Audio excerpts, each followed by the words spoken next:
Okay, yeah, so we on chapter 3, and I'm gonna let you guys know right now.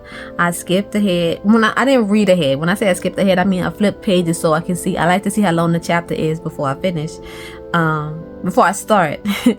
And I see that some of these chapters are very short, like very short. So we're gonna read chapter 3, 4, and 5, because when I tell you chapter 5 is one sentence, we're not doing that. So we're going to read chapter 3, 4, and 5 today. So chapter 3, let's get started. Horror raced through Evangeline's veins. The fly buzzed off and a gray bird, the same dull color as the statues, found the wreath of flowers in Marisol's hair and began pecking. Evangeline and Marisol might not have been close, and maybe Evangeline was more jealous of her stepsister than she'd wanted to admit, but Evangeline had only wanted to stop her wedding. He hadn't wanted to turn her to stone. It hurt to breathe when Evangeline faced Luck's statue. Usually he appeared so carefree, but as stone, his face was frozen in alarm. His smooth jaw was rigid, his eyes were tight, and a crease formed between his granite brows. He was moving. His stone lips parted next as if he were fighting to speak, to tell her something. In another minute, he'll stop twitching. Evangeline's gaze shot toward the back of the gazebo.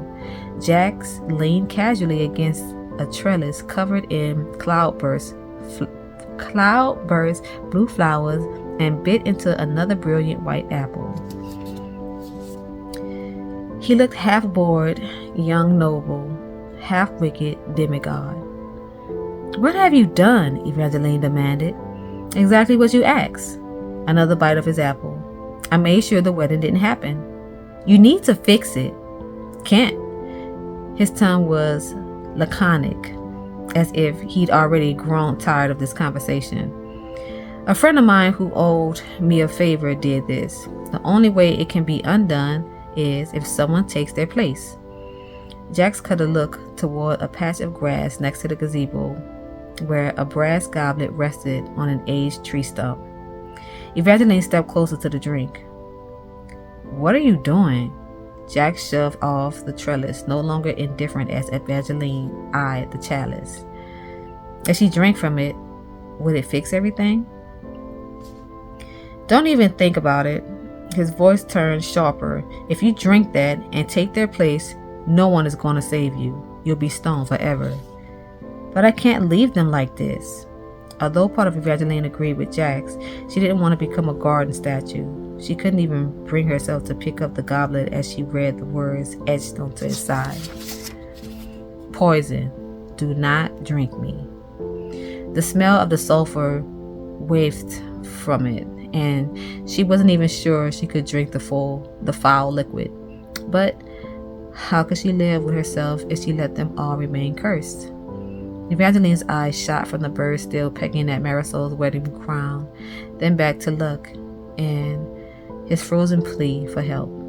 Luck's parents stood on either side of him. Then there was the unfortunate marriage minister who picked the wrong union to officiate.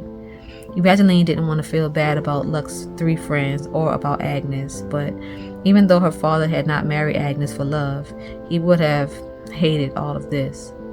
Both of her parents would have been so disappointed that this was where Evangeline's faith in magic had led her. "This wasn't what I wanted," she whispered. "You're looking at this the wrong way, pet."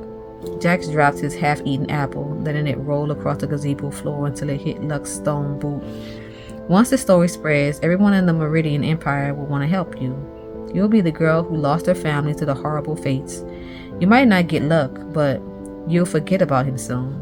With your stepmother and stepsister stoned, I'm guessing you'll inherit some money. By tomorrow morning, you'll be famous and not poor." Jax flashed both dimples as if he really had done her a favor. Evangeline felt sick again. In the stories, the fates were wicked gods that only wanted mayhem and chaos, but this was what people should have been scared of. Evangeline looked at these human statues and saw it as a horror, but Jax saw it as helpful. The fates weren't dangerous because they were evil. The fates were dangerous because they couldn't tell the difference between evil and good. But Evangeline knew the difference. She also knew that sometimes there was a murky space in between good and evil. That was the space she thought she'd entered that morning when she'd gone into Jack's church to pray for a favor. But she'd made a mistake, and now it was time to fix it. Evangeline picked up the goblet. "Put that down," Jax warned. "You don't want to do this. You don't want to be the hero. You want the happy ending. That's why you came to me. If you do this, that will never happen. Heroes don't get happy endings. They give them to other people. Is that what you really want? I want to save the boy I love. I'm just going to have to hope he'll decide to save me too." Before Jax could stop her, Evangeline drank. The poison tastes worse than it smelled, like burnt bones and lost hope. Her throat closed as she struggled to breathe and then to move. She thought she saw Jax shake his head, but it was difficult to be sure. Her vision was breaking. Black veins were filling the garden, spreading like escaped ink. Darkness, darkness everywhere. It was night without any moon or stars. Evangeline tried to tell herself she'd done the right thing. She saved 9 people. One of them would save her too. "I warned you," Jax murmured. She heard him take a frustrated breath, heard him mutter the word pity, and then she heard nothing. Chapter 4. At least Evangeline still had the ability to think, although sometimes that ability hurt. It usually happened after days of endless nothing, when Evangeline imagined she finally felt something, but it was never what she really wanted. It was never warmth on her skin, tingling in her toes, or the touch of another person letting her know that she was not completely alone in the world. It was usually just an arrow of heartbreak or a pinch of regret. Regret was the worst. Regret was sour and bitter, and it tasted so close to the truth. She had to fight sinking into it. She had to battle against believing that Jax had been right, that she should have left the goblet alone, that the others stay stoned and played the role of victim. Jax was wrong. She'd done the right thing. Someone would save her.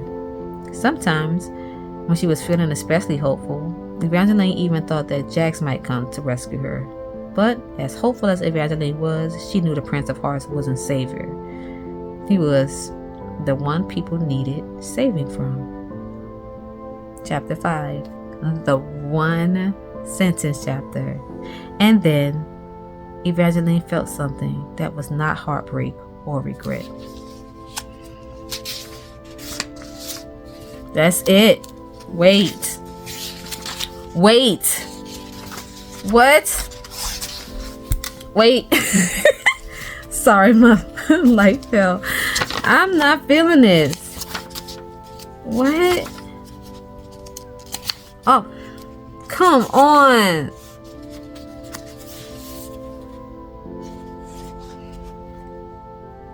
I mean, I just read 3 chapters. I know. Oh my gosh. Am I really supposed to wait till the next day? Okay, until next time. Good night. Good night.